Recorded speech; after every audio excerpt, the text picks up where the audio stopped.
कोणाला विचारलं कोण आहे? एक मिनिट, आमचा प्रश्न असा आहे. एवढं म्हणणं आहे की हे भाजपाचं कार्यालय नाहीये. हे भाजप नाही तर तुम्ही इथं बोर्ड लावून टाका इथं भाजप जाहीर करायला लावा की या नावापासून या लिस्ट द्या आणि ते सोशल मीडियावर टाका. गव्हर्नमेंटचे लोक सगळ्या या लोकांनी उद्या घ्या, या लोकांनी परवा घ्या, या लोकांनी तेरवा घ्या. त्यांचे जनादेश तुम्ही सरकारी अधिकारी आहे, सरकारचा पगार घेताय, तुम्ही काही कुठल्या पक्षाचा पगार घेत नाही. हे कार्यालय काही भाजपाचं कार्यालय नाही.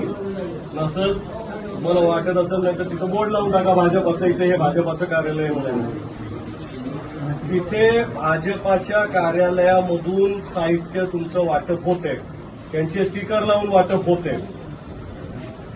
10,000 किट तिथं पडलेले आहेत आणि वाटप होत नाहीये. कमिशन पाहिजे का तुम्हाला? काय घ्यायचं तुम्हाला त्यांच्याकडनं?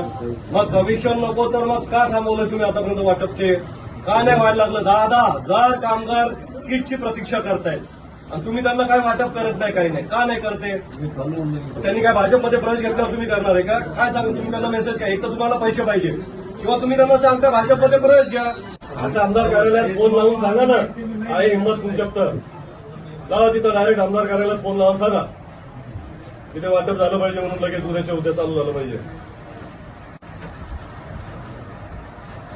एवढे मोठे अधिकारी तुम्ही काय घाबरता? काय समजत नाही. काय पाठीचा कणात ताट पाहिजे असले अधिकारी पाहिजे, असले डरपोक अधिकारी नाही पाहिजे.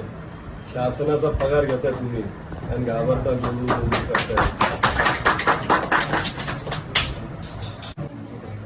तुम्ही जाहीर करणार आहे का नाही चिखलीचं वाटप उद्यापासून? महाराष्ट्राला जाहीर करणं